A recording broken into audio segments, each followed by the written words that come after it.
Kali ini kita bakal membahas tentang kalimat. Yang pertama, pengertian kalimat. Kalimat merupakan sebuah bentuk bahasa yang di dalamnya terdapat sebuah gagasan yang utuh. Menurut Kraft, kalimat merupakan suatu bentuk bahasa yang mencoba menyusun dan menuangkan gagasan-gagasan seseorang.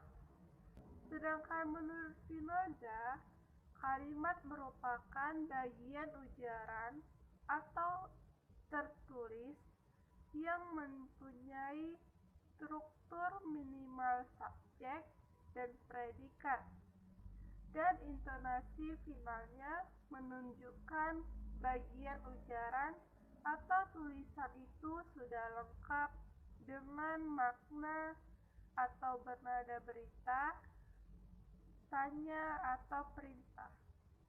Selanjutnya adalah unsur-unsur kalimat. Kalimat mempunyai beberapa unsur. Yang pertama, subjek. Yang kedua, predikat, objek, keterangan, dan pelengkap. Selanjutnya kita akan membahas tentang pola kalimat. Kalimat tipe dasar ini memiliki unsur subjek dan predikat. Predikat dalam kalimat berupa kata kerja, kata benda, kata sifat, atau kata bilangan. Contoh kata kerja yaitu mereka sedang berenang, yang mana mereka sebagai subjek dan berenang sebagai kata kerja atau predikat. Yang kedua adalah bentuk kata benda. Contohnya, ayahnya guru SMA. Ayahnya sebagai subjek dan guru SMA adalah predikat. Atau kata sifat. Gambar itu bagus, yang mana gambar adalah subjek dan bagus adalah predikatnya. Selanjutnya kata bilangan. Bola itu ada 6, yang mana bola adalah subjek dan 6 adalah predikat. Selanjutnya adalah subjek. Subjek merupakan bagian kalimat yang menunjuk pelaku, tindakan, keadaan, masalah, atau segala sesuatu yang menjadi pokok suatu pembicaraan dan dapat diterangkan oleh predikat. Fungsi subjek sendiri dapat diisi oleh kata benda atau frasa nomina, klausa, maupun frasa verba. Contohnya, ibuku suka menjahit. Subjeknya adalah ibuku. Kursi itu tua. Subjeknya adalah kursi. Subjek juga dapat dilihat atau dikenali dengan cara bertanya dengan memakai kata tanya seperti siapa atau apa kepada predikat. Jika dalam sebuah kalimat terdapat jawaban yang logis dari pertanyaan yang diajukan, maka jawaban itu adalah subjek. Namun, jika dalam sebuah kalimat tidak ada jawaban yang logis dari pertanyaan yang diajukan, berarti kalimat tersebut tidak mempunyai subjek. Selanjutnya adalah predikat. Predikat merupakan bagian kalimat yang berfungsi memberitahu atau menerangkan tindakan atau menunjukkan perbuatan subjek dalam sebuah kalimat. Predikat juga berfungsi untuk menanyakan sifat atau keadaan si subjek, termasuk juga untuk menanyakan jumlah sesuatu yang dimiliki oleh subjek. Contohnya adalah Kuda berlari. Predikatnya adalah berlari. Riri murid baru. Predikatnya adalah murid baru. Selanjutnya adalah objek. Objek merupakan bagian kalimat yang menjadi sasaran tindakan subjek dan melengkapi fungsi predikat. Karena sebagai pelengkap predikat, maka biasanya objek selalu di belakang. Sama halnya dengan subjek. Biasanya objek diisi oleh nomina atau frasa nomina dan juga klausa. Dalam kalimat pasif, objek dapat berfungsi sebagai subjek. Contohnya, pada kalimat 1, dosen itu membaca buku bahasa Indonesia. Pada kalimat 2, buku bahasa Indonesia dibaca oleh dosen itu. Pada contoh kalimat 1, fungsi objek berada pada frasa buku bahasa Indonesia. Namun, pada contoh kalimat kedua, fungsi objek buku bahasa Indonesia berubah menjadi subjek. Selanjutnya adalah pelengkap. Pelengkap merupakan bagian kalimat yang berfungsi sebagai pelengkap predikat. Unsur pelengkap hampir sama dengan objek, hanya saja kalau objek dapat berfungsi sebagai subjek, sedangkan kalau pelengkap tidak dapat berfungsi sebagai subjek dalam kalimat pasif. Contoh kalimatnya adalah kalimat pertama, hakim membacakan vonis hukuman. Kalimat kedua, Indonesia berlandaskan Pancasila Undang-Undang Dasar 1945. Kedua contoh tersebut merupakan kalimat aktif yang sama-sama terdapat kata benda atau nomina pada fungsi predikatnya, yaitu vonis hukuman dan Pancasila Undang-Undang Dasar 1945. Namun perbedaannya dapat kita lihat ketika kedua kalimat tersebut diubah menjadi kalimat pasif. Pada kalimat 1, kata vonis hukuman yang berfungsi sebagai unsur objek beralih fungsi menjadi fungsi subjek pada kalimat 2, sehingga kalimatnya menjadi vonis hukuman mati dibacakan oleh hakim. Sedangkan frasa Pancasila Undang-Undang Dasar 1945 yang ada pada kalimat 2 yang berfungsi sebagai pelengkap tidak dapat beralih fungsi menjadi subjek pada kalimat 2. Selanjutnya adalah keterangan. Keterangan merupakan bagian kalimat yang menerangkan lebih lanjut tentang subjek, predikat, dan objek dalam sebuah kalimat. Keterangan boleh ditempatkan di mana saja atau bersifat mana suka. Menurut Alwi dan Spinoza, keterangan dibagi beberapa jenis. Yang pertama, keterangan tempat. Contohnya, Adi mengambil peran ayah dari kursi itu. Yang kedua, keterangan waktu. Contohnya, kemarin siang Medan diguyur hujan. Yang ketiga, keterangan alat. Ibu memotong sayuran dengan pisau. Selanjutnya, keterangan tujuan. Contohnya, anak itu rela bekerja demi kedua orang tuanya. Yang terakhir, keterangan kesalingan. Contohnya, anak-anak harus saling berpegang tangan satu sama lain agar tidak ada yang tertinggal. Selanjutnya adalah pola kalimat dasar. Berdasarkan fungsi dan peran gramatikalnya, ada 6 tipe kalimat Yang pertama adalah kalimat dasar tipe subjek predikat. Dalam kalimat tipe ini, predikat biasanya diisi oleh verba transitif atau frasa verba. Akan tetapi, ada pula pengisi predikat berupa nomina, adjektiva, frasa nomina, dan frasa adjektiva.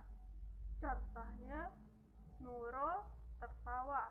Subjeknya adalah Nurul dan predikatnya adalah tertawa. Yang kedua, kalimat tipe subjek, predikat, objek. Biasanya pada kalimat tipe ini, predikatnya diisi oleh verba transitif yang memerlukan dua unsur pendamping, yaitu unsur subjek dan unsur objek. Contohnya, KPK menangkap para koruptor. KPK adalah subjek, menangkap adalah predikat, dan para koruptornya adalah objek. Selanjutnya adalah kalimat tipe subjek, predikat, pelengkap. Tipe kalimat ini sama seperti tipe kalimat subjek, predikat, objek. Hanya saja, dua unsur pendamping yang melengkapi predikat adalah subjek dan pelengkap. Contohnya, banyak orang yang ingin menjadi anggota DPR. Banyak orang sebagai subjek menjadi adalah predikat dan anggota DPR adalah pelengkap.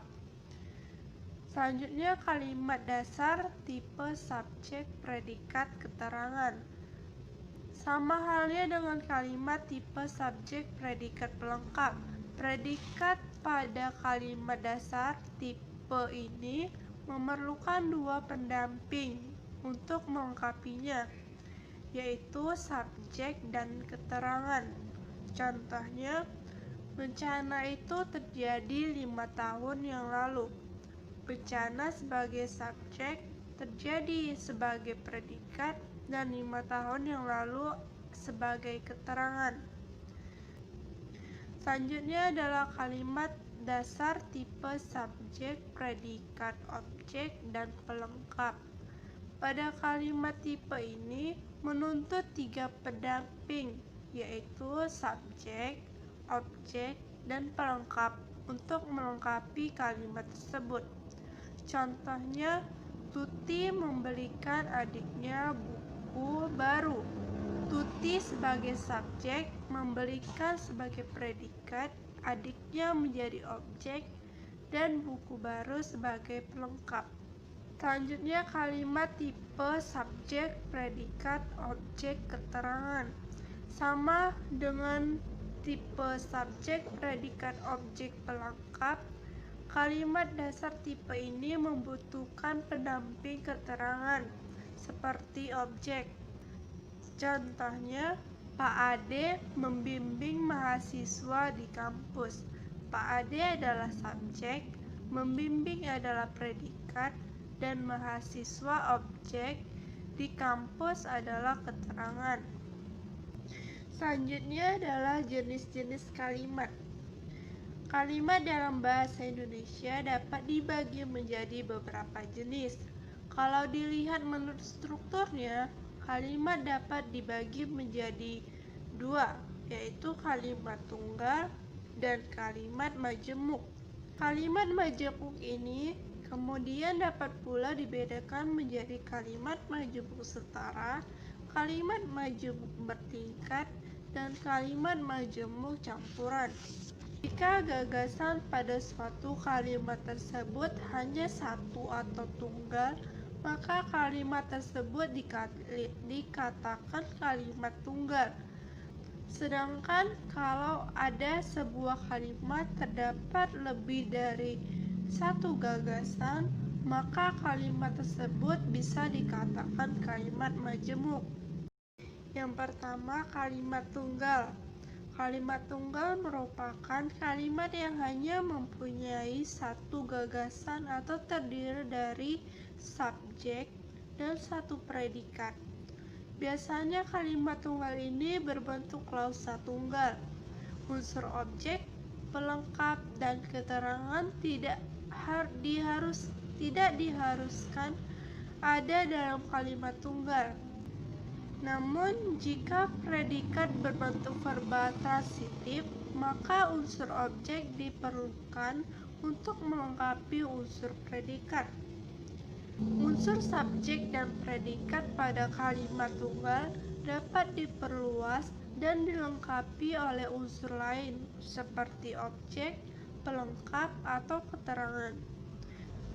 Jadi, kalimat tunggal bukan berarti kalimat pendek, tetapi juga bisa kita temukan kalimat panjang. Hanya saja klausa atau gagasan tetap satu. Selanjutnya, kalimat majemuk. Perbedaan dengan kalimat tunggal yang hanya dibentuk oleh satu klausa, kalimat majemuk merupakan kalimat yang dibentuk dengan gabungan dua atau lebih klausa. Kalimat majemuk terbagi menjadi dua, yaitu kalimat majemuk setara dan kalimat majemuk bertingkat. Contoh kalimat majemuk setara adalah para pejabat negara harus mempunyai rasa empati yang tinggi dan mampu memperjuangkan nasib masyarakat luas. Kalimat tersebut merupakan kalimat majemuk setara karena memiliki dua klausa yang sama-sama penting atau sejajar atau setara. Contoh kalimat majemuk bertingkat. Guru tersebut menerangkan pelajaran, sedangkan muridnya memperhatikan dengan seksama, di mana klausa guru menerangkan pelajaran dan klausa murid memperhatikan dengan seksama. Kedua klausa tersebut sama-sama penting atau sejajar. Selanjutnya, kalimat efektif. Kalimat dikatakan efektif apabila berhasil menyampaikan pesan, gagasan, perasaan, maupun pemberitahuan sesuai dengan maksud si pembicara atau si penulis. Kraft dan Hikmat mendefinisikan kalimat efektif sebagai kalimat yang mempersoalkan bagaimana ia dapat mewakili secara tepat isi pikiran atau perasaan si penulisnya. Bagaimana ia dapat mewakili secara segar dan sanggup menarik perhatian pembacanya terhadap apa yang dibicarakan. Sedangkan menurut Fuad, kalimat efektif adalah kalimat yang disusun secara sadar untuk mencapai daya informasi yang diinginkan oleh penulis terhadap pembacanya. Menulis kalimat efektif tidaklah mudah seperti yang kita bayangkan. Dalam menulis sebuah kalimat efektif, kita harus memperhatikan beberapa syarat, yaitu yang pertama, kesatuan gagasan. Setiap kalimat yang baik harus jelas memperhatikan kesatuan gagasannya, mengandung satu ide pokok. Tidak hanya itu, kalimat pun harus memiliki kesetimbangan yang harmonis antara pikiran dan struktur bahasa yang dipakai. Ciri-ciri kesatuan gagasan dapat dilihat sebagai berikut. Yang pertama, adanya subjek dan predikat yang jelas. Kejelasan subjek dan predikat pada suatu kalimat dapat dilakukan dengan cara menghindari pemakaian kata depan seperti di, dalam, bagi, untuk, atau pada di muka subjek. Kedua, tidak terdapat subjek ganda. Contohnya seperti anak itu tidak mau pulang ke rumahnya. Ia pun bersembunyi dalam kandang ayam di belakang rumahnya.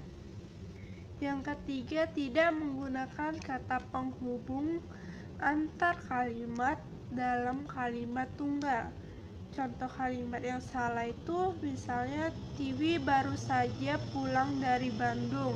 Sedangkan Indah dan Ike baru saja berangkat ke Sukabumi. Yang keempat, predikat kalimat tidak didahului oleh kata yang. Contoh kalimat yang salah yaitu kampus UHAMKA yang terletak di Jalan Tanah Merdeka, Jakarta Timur. Yang kedua, koherensi yang baik dan kompak. Yang dimaksud dengan koherensi atau kepaduan yang baik dan kompak adalah hubungan timbal balik yang baik dan jelas antara unsur-unsur atau kata atau kelompok kata yang membentuk kalimat itu. Yang A, koherensi rusak karena tempat kata dalam kalimat tidak sesuai dengan pola kalimat. Contoh kalimat yang baik itu contohnya, adik memakan ikan kembung tadi pagi. Dan contoh yang tidak baik atau kalimat yang tidak baiknya adalah ikan memakan kembung adik tadi pagi. Yang B, kepaduan sebuah kalimat akan rusak pula karena salah mempergunakan kata-kata depan, kata penghubung, dan sebagainya. Contoh kalimatnya, sejak lahir, manusia memiliki jiwa untuk melawan kepada kejahatan atau kepada pihak lain karena merasa dirinya lebih kuat tanpa kepada.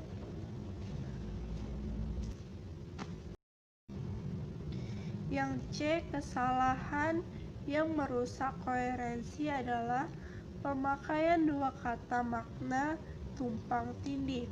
Contoh kalimat yang salah itu, banyak para penjahat yang mencoba melarikan diri. Seharusnya cukup banyak penjahat atau para penjahat saja.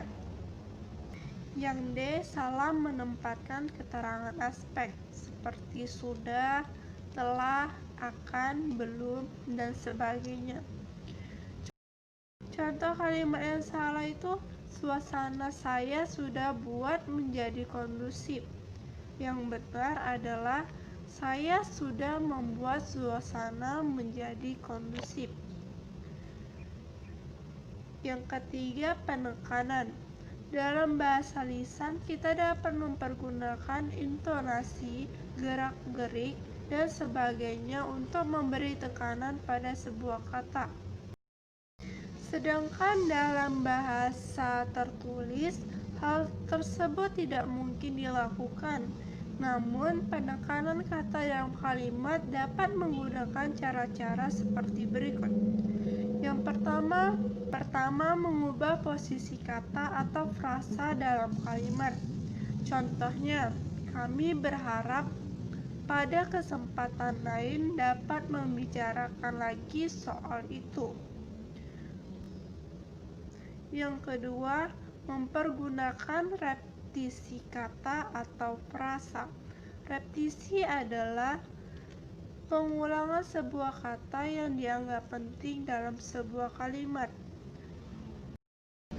Pertentangan dapat pula dipergunakan untuk menekan suatu gagasan. Kita bisa mengatakan secara langsung hal-hal berikut dengan konsekuensi bahwa tidak terdapat penekanan.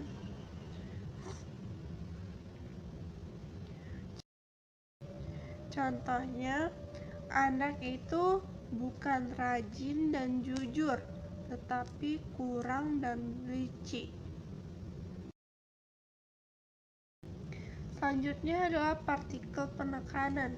Di dalam bahasa Indonesia terdapat beberapa partikel yang berfungsi untuk menonjolkan sebuah kata atau ide dalam sebuah kalimat. Partikel-partikel yang dimaksud adalah lah, pun, ka, yang oleh kebanyakan tata bahasa tersebut imbuhan. Contohnya, saudaralah yang harus bertanggung jawab dalam soal itu. Yang keempat adalah variasi. Variasi merupakan suatu upaya yang bertolak belakang dengan repetisi. Jika repetisi lebih banyak menekan kesamaan bentuk, maka variasi justru menghindarinya agar tidak terlalu monoton. Untuk itu, variasi dapat dilakukan dengan cara berikut. Contohnya, 1000 armada AS diserahkan untuk menyerang pasukan Palestina. Yang B, variasi panjang pendek kalimat. Contohnya, sastra menjadi wadah untuk menghancurkan kegelisahan hati. Kegelisahan hati tentang cinta, keprihatinan tentang tatanan hidup, kehancuran sistem politik, serta sebagai sarana media satir. Pada kalimat tersebut terkandung 22 kata. Yang C, variasi penggunaan bentuk me dan di. Contohnya, pemerintah DKI Jakarta fokus untuk membangun rumah susun dengan cara mengoptimalkan sumber dana yang ada. Yang D, variasi dengan merubah posisi dalam kalimat. Contohnya, wawasan tentang sastra yang luas diharapkan dipunyai oleh guru agar si murid mendapat pelajaran tentang sastra yang mendalam dan menyeluruh. Yang kelima adalah paralelisme. Paralelisme menempatkan gagasan-gagasan yang sama penting dan sama fungsinya ke dalam suatu struktur atau konstruksi gramatikal yang sama. Paralelisme atau kesejajaran bentuk membantu memberi kejelasan dalam usul gramatikal dengan memperhatikan bagian-bagian yang sederajat dalam konstruksi yang sama. Contohnya pada kata merorganisasi. Yang benar adalah merorganisasi, sedangkan yang salahnya adalah reorganisasi. Yang keenam adalah penalaran atau logika. Yang dimaksud dengan jalan pikiran adalah suatu proses berpikir yang berusaha untuk menghubungkan fakta-fakta menuju kepada suatu kesimpulan yang masuk akal. Tulisan-tulisan yang jelas dan terarah merupakan perwujudan dari berpikir logis. Berikut beberapa hal dasar tentang proses berpikir logis. Yang pertama, definisi atau batasan. Definisi atau batasan yang tepat merupakan kunci dari berpikir logis dan dengan demikian juga menjadi ciri menulis yang logis.